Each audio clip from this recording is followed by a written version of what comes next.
Assalamualaikum warahmatullahi wabarakatuh. Selamat pagi sahabat harapan dimanapun Anda berada. Semoga pagi hari ini dalam keadaan sehat, dalam keadaan semangat ya. Dan segala aktivitas yang sahabat harapan lakukan semoga berjalan sesuai harapan dan juga sesuai keinginan. Sudah hadir di pagi hari ini luar biasa sahabat harapan di tengah jadwal beliau yang luar biasa padat. Ini hari ini masih bisa hadir menyempatkan untuk ngobrol-ngobrol bareng Faiz di studio podcast Las Harfa di hari ini. Langsung saja akan Faiz sapa-sapa. Ini banyak banget title-nya ya, jadi harus dibaca. Ini ada Kang Mori Satria. Assalamualaikum Kang Mori. Waalaikumsalam Kang Faiz. Kabar sehat ya Kang ya? Alhamdulillah sehat, luar biasa. Mungkin bisa disapa-sapa dulu ini Kang Mori, teman-teman sahabat harapan yang mungkin hari ini juga menyaksikan kita di podcast Las Harfa. Siap. Halo teman-teman semua dari sahabat Las Harfa. Saya Mori Satria ini dibarengin sama Kang Faiz yang luar biasa. Ini sedikit informasi untuk teman-teman sahabat harapan. Kang Mori Satria ini adalah CEO dari PT Orisa Utama Sejahtera ya. Kemudian juga Direktur PT Nirwana Sukses Sarana dan Ketua TDA Serang atau Komunitas Tangan di Atas. Ini banyak banget Kang. Gimana cara ngebaginya sih? Apa ya? Sebenarnya kalau kita jalani dengan ringan, dia ringan. Kalau kita menjadikan pekerjaan itu yang kita amanahkan itu amanah ya. Semua yang kita terima itu amanah. Kalau amanah itu kita niatkan ibadah, maka dia enteng. Masya Allah. Jadi balik lagi di niat. Kalau niatnya ibadah, insya Allah semuanya tanpa beban. Betul. Siap. Hari ini kita akan bahas lebih ke arah bisnis yang Kang Mori jalani saat ini, yaitu frozen food ya. Ini temanya luar biasa. Moncernya bisnis makanan buku. Kang Mori, sebelum akhirnya sampai di titik ini, bagaimana penjualan produk yang Kang Mori buat ini kan luar biasa, sudah banyak dikenal terutama di Banten. Ini sebelumnya boleh cerita 5 tahun, 10 tahun ke belakang itu seperti apa perjuangannya, berdarah-darahnya merintis bisnis ini Kang Mori? Siap. Jadi Kang Faiz, usaha ini mungkin berusia belum terlalu lama. Dia sekitar 5 tahun ya. Kalau nggak salah saya start di frozen food itu 2017. 2017 itu saya start di frozen food dan itu pun mulai dari rumah. Mulai dari rumah ya, mulai waktu itu saya bangkrut lah. Saya bangkrut dan posisi saya sebagai guru. Saya guru di sekolah, saya ngajar dan hari itu saya masih dapat 350.000 lah sebulan. Keren banget nggak tuh jadi guru. Tapi sekarang kayaknya masih ada tuh 350.000 sebulan. Luar biasa. Tapi luar biasa. Memang awal mengajar tuh memang niat ini ibadah ya, ngamalin ilmu, ya bergerak begitu saja. Nah tapi di sisi lain saya masih mengerjakan sesuatu di rumah, yaitu frozen makanan buku. Pertama itu piscok. Mungkin Kang Faiz sudah pernah nyobain piscok. Enak banget, Damori piscok enak banget. Nah kalau sekarang kita jadi market leader lah untuk piscok, terutama di Banten lah ya, di Banten itu. Nah saya mulai itu mungkin dari 100.000 lah Kang. Saya belanja sendiri, saya produksi sendiri. 2017. Produksi dari sore sampai ke pagi gitu, ngelipat sendiri, belanja pisang sendiri. Kalau sudah jadi saya antarin ke luar, dipasarin. Nanti kalau sudah habis baru saya bikin, karena modal kami terbatas. Betul. Jadi modal kami terbatas waktu itu, ya udah jalan aja, Bismillah. Cuman kelebihannya kita sudah ditempa banyak hal sebelumnya. Kita sudah ditempa belajar banyak, jadi kegagalannya udah terlalu banyak. Udah habis kegagalannya di masa muda ya, tinggal masa Faiz nggak mau bilang tua deh. Kang Mori, pertanyaan Faiz berikutnya, menjadi guru yang cukup miris ya kalau kita melihat bagaimana perjuangan seorang guru, tapi tidak sebanding dengan apa yang sudah dikeluarkan. Memutuskan untuk bisnis di frozen food kan banyak nih, kalau ngomongin makanan kan banyak banget. Ada geprek dan lain sebagainya. Kenapa waktu itu memutuskan 2017, oke, saya akan fokus di frozen food, Kang Mori? 2017 ke bawah, 2 tahun sebelum tahun 2017 itu perkembangan frozen tuh mulai terlihat.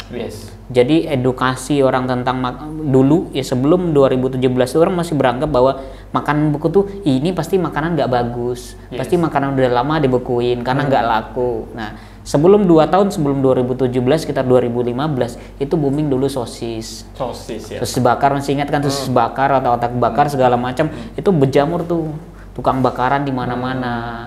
Nah itu mulai edukasi jalan, orang mulai edukasi bahwa oh ternyata makanan frozen itu bagus ya, dan peluangnya besar banget, dan pasarnya luas banget. Yes, jadi memang berangkat dari 2017, kenapa memilih makanan beku atau frozen food? Karena mulai terbukanya pola pikir masyarakat bahwa tidak melulu makanan beku itu identik dengan, mohon maaf, makanan yang tidak baik dan lain sebagainya. Betul. 2017 sampai akhirnya saat ini 2022, ini luar biasa. Kalau Faiz lihat bagaimana perjalanan frozen food dari Kang Mori ini dahsyat gitu. Setiap hari. Kalau berbicara soal tadi Kang Mori juga menyampaikan ini menjadi market leader, ini luar biasa, artinya sudah di atas angin ini Kang Mori. Begini dia kan di produk beku itu karena pemainnya masih terbatas. Yes. Pemainnya masih terbatas, yang konsen dan serius dengan produk itu nggak banyak di lini UKM ya. Siap. Ini menjadi peluangnya. Ini menjadi peluang. Terus yang ada juga pemain-pemain besar, pabrik baru besar, mereka belum terlalu banyak. Dan pasar di frozen itu terbuka. Satu, kenapa dia terbuka? Karena maintenance-nya agak rumit memang. Iya, betul. Mulai dari raw material sampai ke produk jadi yang mau kita jual, itu betul-betul harus terjaga. Siap. Jadi memang salah satu kenapa tidak banyak pemain yang fokus konsen di bisnis ini, karena memang prosesnya yang agak rumit ya. Agak rumit. Jadi memang nggak banyak teman-teman yang memang fokus di bisnis ini. Kang Mori, mungkin pertanyaan Faiz berikutnya soal bagaimana perjuangan Kang Mori dari 2017 sampai dengan 2022. Ada fase-fase dari 2017 sampai 2022 yang sempat down nggak, atau memang semuanya berjalan aja nih, karena memang kegagalannya tadi sudah habis tuh sebelum tahun 2017. Namanya proses ya. Ada masa baru-baru di puncaknya 2019 sebelum masa pandemi. Itu dia puncak tinggi-tingginya itu frozen. Nah, 2019 tuh dia tinggi, masuk pandemi kan, kita mulai mengalami pandemi di 2019 akhir ya. 2019 akhir itu kan mulai pandemi itu mulai isu. Nah, permintaannya makin tinggi. Oh, siap. Jadi justru pandemi makin tinggi. Permintaannya makin tinggi di masa pandemi karena orang masih ketakutan, entah kalau nggak boleh keluar, aku makan apa. Jadi orang berburu nyetok. Berburu nyetok produk di masa-masa itu. Nah, tapi di fase kedua PPKM itu suppliernya mulai terbatas karena supply chainnya yang masalah. Pabrik kita ngambil coklat, mereka lockdown. Oh, siap. Pembatasan pergerakan. Sampai di titik saya itu mungkin punya karyawan dari 25 orang sampai ke 6. 2019. 2020 akhir. Dari 20? Dari 26-an orang. 26 sampai ke 6 orang. Itu fase berat juga waktu itu ya? Berat, makanya mereka yang melewati masa pandemi itu bisnisnya luar biasa. Siap. Nah, jadi sebenarnya di posisi itu kan bukan persoalan demand yang nggak ada, jadi keterbatasan geraknya, kita nggak bisa gerak, sekolah nggak ada, terus orang masih takut keluar. Betul. Supply bahan baku kita terhambat, kita mau bermanuver nggak bisa, jadi itu jadi problem. Siap. Artinya bukan karena stoknya yang tidak ada, tapi karena faktor lain yang menyebabkan sedikit agak goyah bisnis di tahun awal-awal pandemi ya. Tengah-tengah lah. Tengah-tengah pandemi seperti itu, sahabat. Mungkin pertanyaan berikutnya soal ini, Kang Mori. Ini kan bagaimana Kang Mori membangun bisnis ini, kan survive dari awal tadi, bahkan modalnya cuma 100.000 kayak sampai sekarang ini luar biasa, teman-teman. Kalau Faiz pernah mencicipi piscok, contoh sederhana. Waktu itu pernah di waktu Kang Mori kan 2020, kemudian setahun kemudian akhirnya beli lagi tuh, itu rasanya masih sama, nggak berubah itu Kang Mori. Resepnya gimana itu Kang Mori? Nggak bisa berubah, rasanya nggak pernah berubah, selalu sama. Nah, ini yang perlu kita edukasi untuk teman-teman kita di UKM, bahwa saat kita bikin produk dan itu harus stabil dan itu harus konsisten. Jadi yang paling mahal itu istiqomah.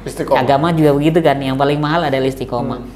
Kita harus pastikan bahwa produk kita tidak terpengaruh oleh emosi.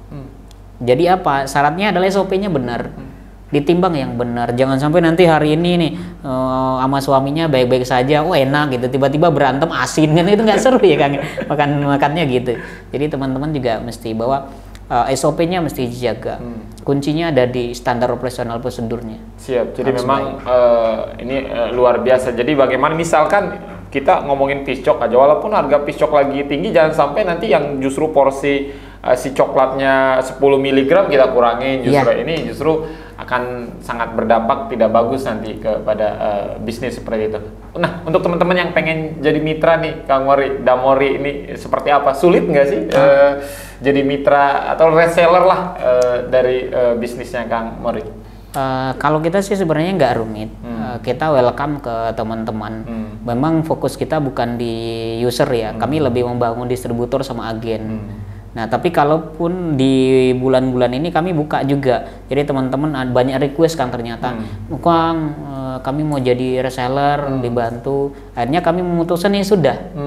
Nah, kita buka slotnya untuk reseller, tinggal teman-teman mampir di Damori Store ya, IG Damori Store, chat saja adminnya, nanti mereka akan bantu. Siap. Jadi sekarang store-nya di mana aja nih, Kang Mori sekarang? Kita banyak store, kita banyak distributor. Salah satunya Aneka Frozen, ada di 8 titik. Nanti teman-teman mau dapat produk Damori itu, Aneka Frozen ada. Pasti ada. Siap. Kalau untuk di Banten artinya 8 kabupaten kota semua sudah ada. Mulai dari Kota Serang, Kabupaten Serang, Cilegon, Lebak, Tangerang Selatan, Tangerang, semua sudah ada ya. Ada. Kalau untuk luar Banten di mana aja?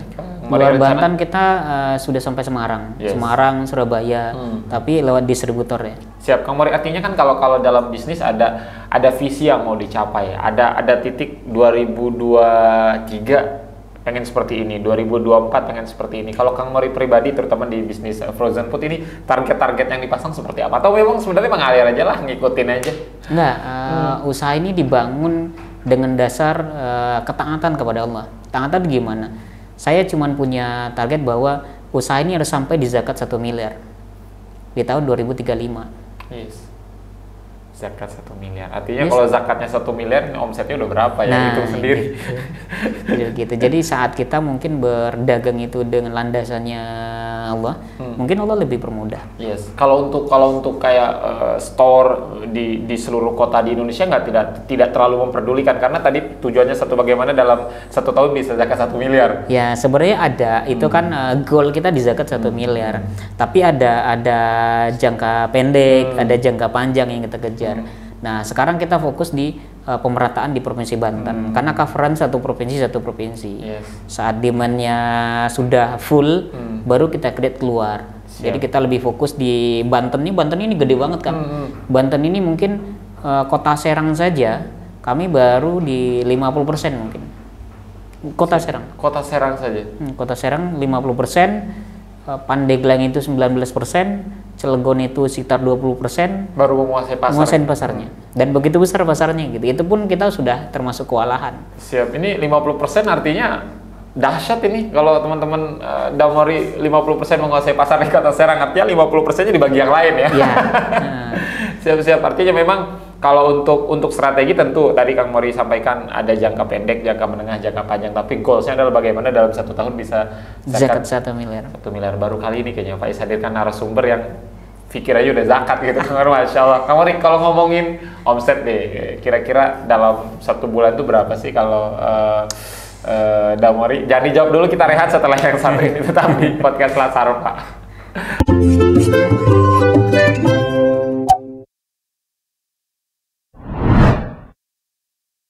Yes, sahabat harapan, tentunya Faiz di studio podcast Lasarva masih bersama dengan Kang Mori, ini CEO dari PT yang luar biasa nih. Faiz harus nyebut lagi nih.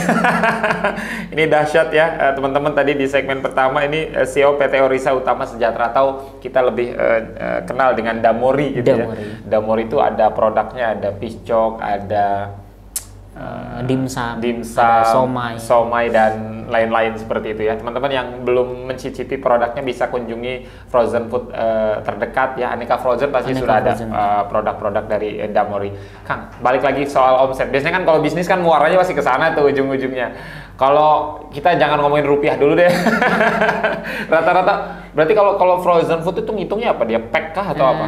Kalau kita kan manufaktur sebetulnya. Manufaktur itu kita tonase. Kita produksi mungkin bisa 15-20 tonan lah sebulan. 15-20 ton untuk mengcover 8 kabupaten kota tadi di Provinsi Banten. Mengcover 8 kabupaten kota. Luar biasa, dahsyat. 15-20 ton ya per bulan. Wah, dahsyat. Kalau 1 tonnya berapa, hitung sendiri aja. Kang, artinya kalau tadi sempat di segmen pertama Kang Mori menceritakan awal-awal menjadi seorang guru gitu kan, sebuah pengabdian yang luar biasa. Kalau sekarang apakah memang sudah ditinggalkan 100% profesi tersebut, atau memang kadang-kadang masih nih menyempatkan untuk untuk ngajar, walaupun sekarang udah sibuk banget sih sebenarnya ngurus Damori juga udah harusnya lebih dari 24 jam. Kalau ada 25 jam, 25 jam tuh ya. Gimana Kang? Tapi begini Kang, namanya naluri itu tetap naluri kita dakwah ibadah itu dengan sarana pendidikan itu tetap.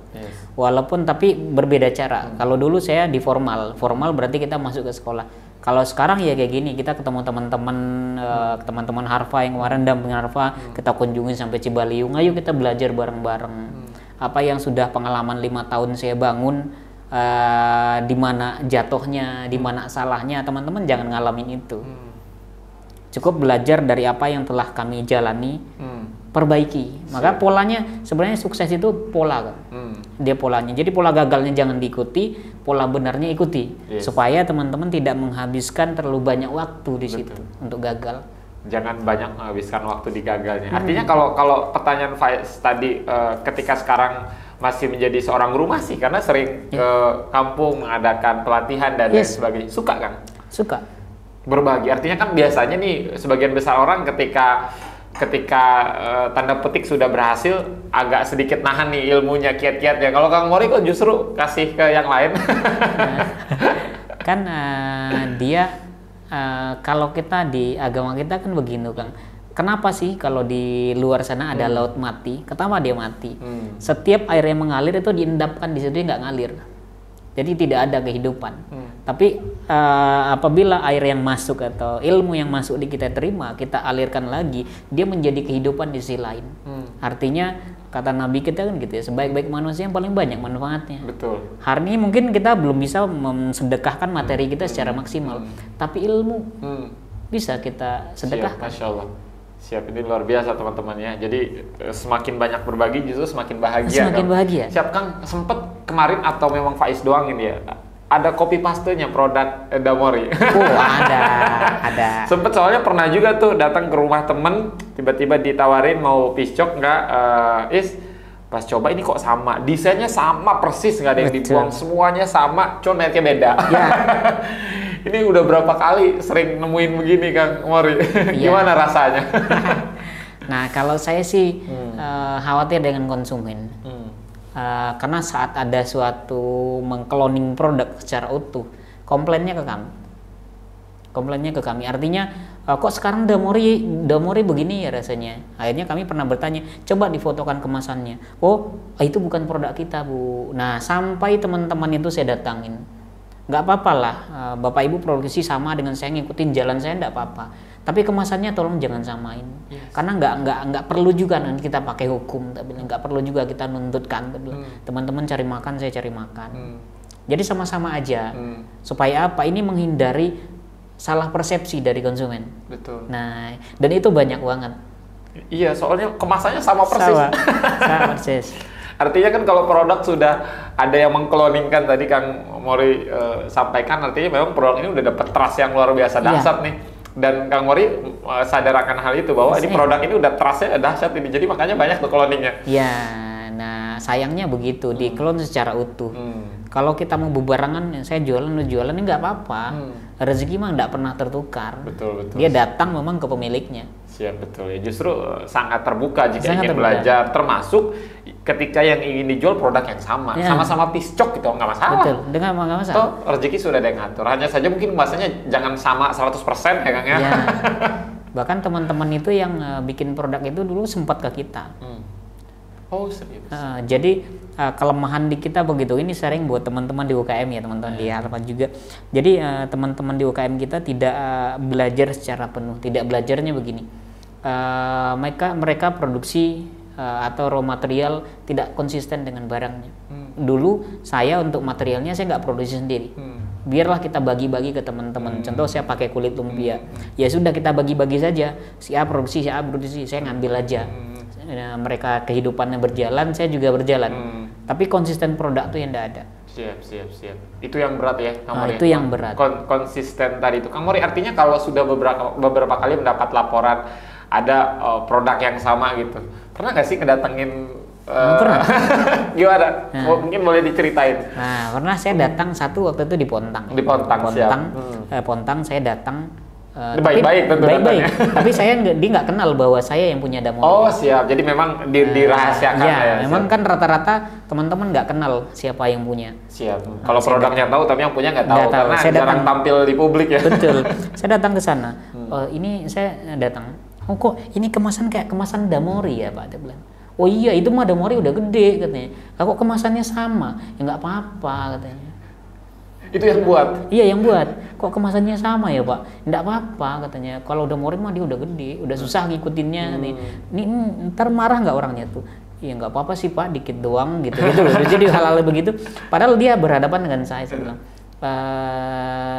baiknya sih dirubah dikit deh Pak. Tapi saya nggak pernah saya kasih tahu bahwa saya datang ke beliau. Siap. Nah, bahkan sampai saat ini pun, bahkan ketika Kang Mori pulang dia nggak tahu itu ya? Nggak tahu. Tapi berikutnya dia tahu. Beliau tahu. Nah sempat saya nanya juga Kang, produk dibikin sama, tapi harganya dibikin lebih murah. Harganya dibikin lebih murah. Saya tanya ini yang unik juga di teman-teman kita ini unik. Pak, kenapa jual bisa lebih murah dari Damori itu bilang? Harusnya dia lebih murah karena kuantiti pengambilan bahan bakunya lebih banyak dan materialnya pasti lebih murah. Iya betul. Dari semua sisi teman. Kenapa Bapak pilih murah? Kan lumpianya saya yang produksi, saya nggak harus beli lah. Terus nanti tenaganya dibayar nggak Pak? Kan yang produksi saya dan istri, kenapa harus dibayar? Nah ini masalah. Siap. Akhirnya UKM kita nggak bisa tumbuh. Harusnya dibayar dong. Kalau walaupun yang ngerjain istrinya dihitung sebagai gaji mengerjakan. Karena nanti persiapan buat pegawai kan. Ketika istrinya nggak kuat ngerjain, nambah orang budgetnya dari mana? Betul. Ketika memang itu sudah dipersiapkan nggak kaget nggak kaget. Jadi itu nggak dihitung sebagai bahan pokok. Jadi ya udahlah gitu. Jadi yang harusnya menjadi gaji itu dihitung menjadi untung, itu kan nggak fair. Yes, menarik. Harusnya menjadi gaji tapi menjadi untung ya, karena memang tidak bayar pekerja tadi dan lumpianya dibuat sendiri. Siap. Itu produknya sama persis. Siap. Dan memang salah satu dari mereka adalah pensuplai ke saya dulu. Oh siap. Jadi ada beberapa ya Kang kejadian, tapi memang dari beberapa yang Kang Mori datangi justru ya Kang Mori tidak artinya tidak memberitahu, kemudian juga tidak menuntut dan lain sebagainya. Biar aja lah. Nanti juga konsumen akan menentukan pilihannya, karena konsumen kita udah cerdas. Sekalipun produk mereka diterima, mereka nggak punya kapasitas produknya nggak punya. Kenapa bilang nggak punya? Ketika permintaan banyak itu nggak mungkin menyediakan. Iya betul, sepakat. Artinya memang walaupun rasanya pun sama persis gitu, ketika permintaan banyak mereka nggak akan mampu nggak tersanggup. Karena memang industri yang 2-3 orang tadi yang bekerja tidak mampu untuk menyuplai banyaknya permintaan. Terus tenaganya nggak dihitung, jadi buat bayar orang udah nggak ada. Siap. Ini menarik juga ya. Emang kalau ngobrol harus sama yang punya langsung. Siap Kang Mori. Artinya sejauh ini kalau di Damori ada produk apa aja Kang selain Picok yang jadi unggulan tentu tadi Picok ini 50% menguasai pasar Banten ya Kang ya. Dahsyat ini teman, Picok pasti tahu lah. Kemudian siomay, dimsum udah cukup best seller juga. Siap. Kemudian durian lumer. Mungkin Kang Wahid belum cobain ini. Durian lumernya mantap juga. Ada 4, kemudian kita punya tahu bakso. Kita punya yang somai ikannya juga. Somai, siap. Dalam waktu dekat mungkin ada produk apa atau memang fokus di 5 produk tadi? Enggak, kita ada penambahan 4 item produk baru. Yang akan datang? Yang akan datang. Di tahun ini? Iya. Siap. Nggak boleh dikasih bocoran berarti? Nah, nanti juga teman-teman bisa lihat di Nah, terus satu lagi produk kita standar sesuai dengan Balai POM. Siap. Kang, artinya kan kalau untuk mengeluarkan sebuah produk, tanda petik nggak boleh asal. Artinya kita nggak boleh egois. Menurut kita enak, belum tentu menurut orang lain enak. Biasanya kalau Kang Mori pribadi untuk mengeluarkan satu jenis produk, misalkan contoh Picok lah, itu butuh proses berapa lama untuk benar-benar oke, kita nemuin rasa yang pas, komposisi pas itu berapa lama kan? Minimal 1 bulan. Minimal 1 bulan. Nah, kalau kita kan konsepnya di Damori Store itu kan gini. Prinsip kita adalah halalan thayyiban, halal lagi baik. Produk halal tuh dimulai dari bahan bakunya, prosesnya harus halal dan baik. Kalau halal saja di bahan baku, tapi prosesnya tidak halal dan baik, maka produk hasilnya tidak baik. Kan kita memberikan sesuatu yang menguat tubuh orang untuk ibadah ya kan. Nah itu filosofi di kita bahwa nilai-nilai itu kita jaga. Dan saat kita melakukan R&D produk juga sama. Kita mau launching produk setidaknya minimal 1 bulan. Passion. Jadi memang halalan toiban dan juga memang teman-teman tadi risetnya itu 1 bulan itu biasanya testernya ke berapa banyak orang Kang yang dimintai pendapat untuk memastikan produk ini benar-benar bisa survive di market? Bisa nyampe di 100 orang. Kita nyebar sampel, tapi sampel kita tidak boleh menyatakan bahwa itu produk kita.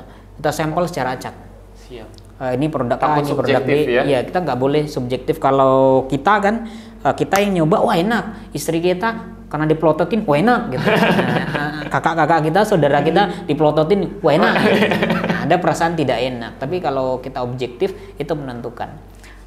Minimal 70% dari audiens mengatakan itu oke. Siap. Kalau memang 70% aman, itu sudah siap ya, artinya siap. Produk itu untuk dipaskan. 100 tester dan memang produknya nggak boleh dikasih tahu itu produk dari siapa. Yeah. Dan memang orang-orang yang apakah memang orang-orang yang dimintai pendapat harus orang-orang yang tanda petik kompeten artinya dia tidak asal gitu, memang random aja kan? Random aja. Anak-anak, orang tua. Iya, karena kan konsumen kita itu variatif. Kebanyakan konsumen kita mereka yang awam, yang nggak ngerti terlalu full dengan makanan, yang penting rasanya enak, rasanya enak, harganya murah, kenyang gitu. Nah ini kan masalah. Jadi kita nggak bisa pakai semua orang yang expert di bidangnya. Expert itu cuma beberapa bagian saja. Siap. Artinya memang random banget ya, karena memang tadi masyarakat kita pun yang penting enak lah, dia nggak peduli komposisi dan lain sebagainya, tapi yang penting dimakan enak. Kemudian harganya murah dan kenyang. Gitu. Siap, Kang Mori, terima kasih banyak sudah berbagi di podcast Lasarva hari ini, luar biasa. Terakhir mungkin Kang Mori, apa yang Kang Mori sampaikan untuk teman-teman yang baru akan memulai bisnis ini? Tentu biasanya kan agak ragu-ragu, bisnis nggak ya? Apa yang ingin Kang Mori sampaikan agar punya kepercayaan diri tinggi nih untuk memulai bisnis? Apapun itu bisnisnya, nggak perlu soal makanan. Oke. Nah, ada pesan yang menarik dari teman saya waktu itu. Waktu itu saya masih ngajar kan. Saya ingin ceritakan hal itu. Pertama kali saya ditanya itu, kalau ini untuk muslim, ini muslim, siapa sih yang menjadi idolamu? Otomatis kita idolanya Nabi Muhammad dong, kita idolanya ke Rasul. Lalu bertanya, Rasulmu dagang apa ngajar? Dagang. Sahabat Nabimu dagang apa ngajar? Dagang. Ya sudah, gitu. Maka pilihlah jalan sesuai dengan jalan yang Rasul contohkan gitu. Walaupun hal lain tidak ada masalah, tapi itu bahasa kami duduk di warung ya, bahasa duduk kami di warung, dan itu menyentuh. Oke. Nah terus perihal yang lain, konsisten. Karena saat kita memulai bisnis itu dari awal dan kita sudah merasa bahwa itu bagian dari diri kita, maka di satu titik dia pasti akan sukses. Tapi saat di tengah kita berpindah, maka kita mulai lagi dari nol, apapun itu. Konsisten ya. Iya, menarik. Walaupun memang Kang Mori sekarang sudah expert di frozen food. Ketika memulai bisnis di luar frozen food, artinya akan memulai kembali dari awal, start dari awal ya? Iya. Semua dari awal. Tidak meneruskan artinya. Iya. Dan itu akan butuh waktu dan effort yang lebih kuat lagi ya? Iya, betul. Konsisten sih ya memang. Harus konsisten. Dan yang pasti produknya harus enak ya kalau makanan. Karena kan dia nggak bisa bohong ya. Kalau kita dagang makanan, kalau asin ya udah asin. Nggak bisa dibilang asin tuh enak gitu, nggak bisa. Kalau sekalinya nggak enak ya nggak enak.